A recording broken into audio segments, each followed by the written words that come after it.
Randy Orton has recently shared some heartfelt thoughts during a promotional interview ahead of Elimination Chamber 2026, and it's clear that fans are rallying behind him in a big way.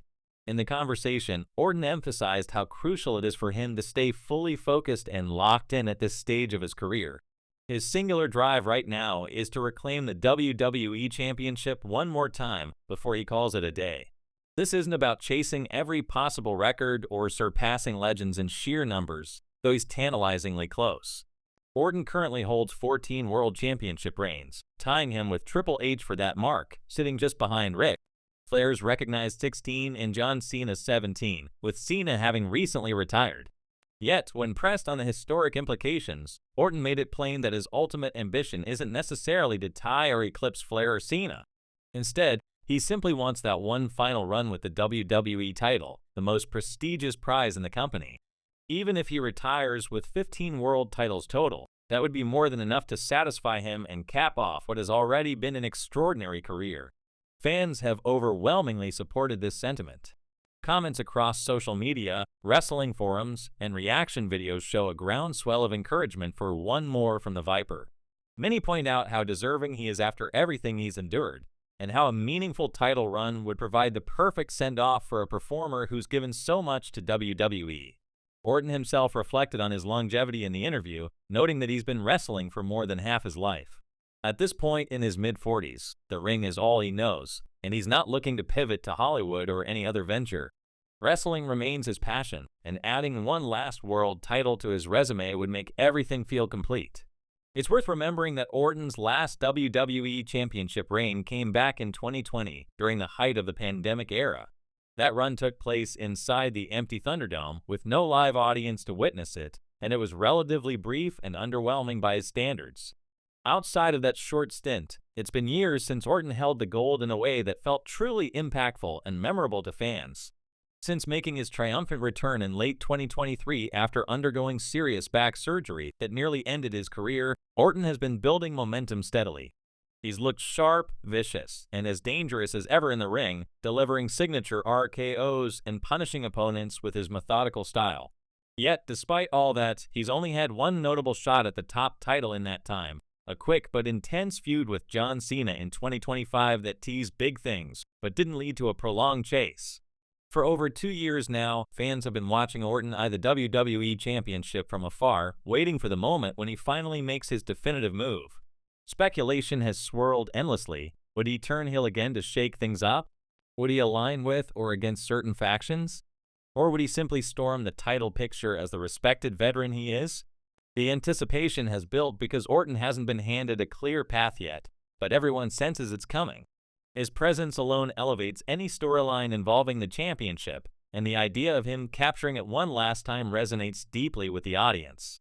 Looking ahead, WrestleMania 42 plans remain fluid and unpredictable, as they often do in WWE booking.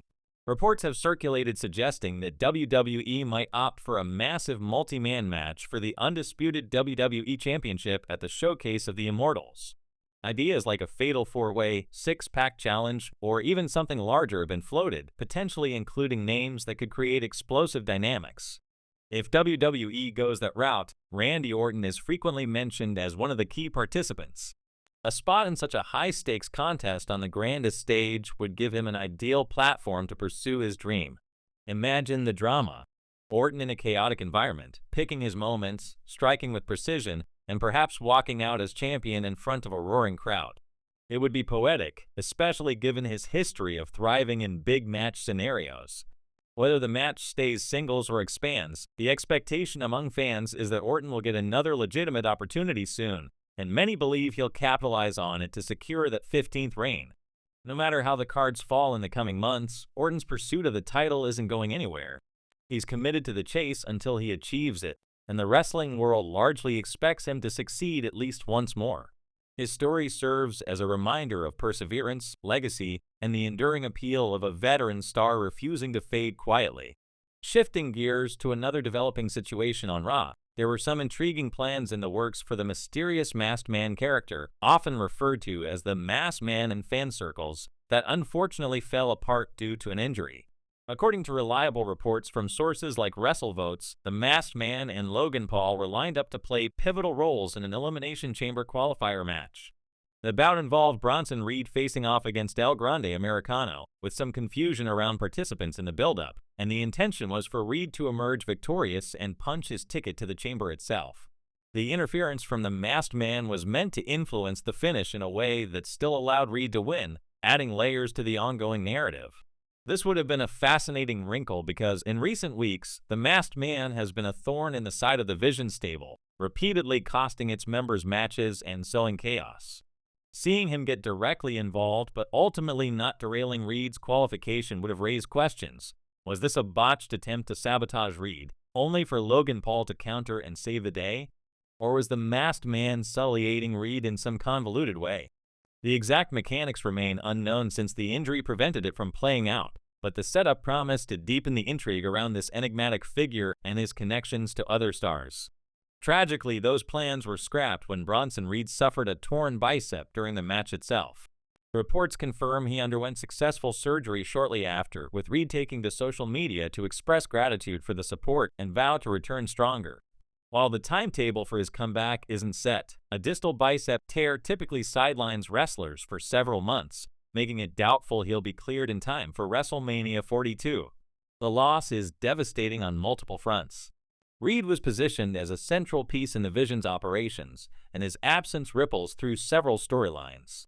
It impacts the potential return of Seth Rollins, who has history with the Vision, disrupts WrestleMania booking, and leaves the Masked Man angle in limbo. With Reed sidelined, the Vision is now down to just a couple of active members, and the two primary aggressors who targeted Rollins are no longer in the picture. This forces WWE to rethink the entire direction of the group and the Masked Man saga.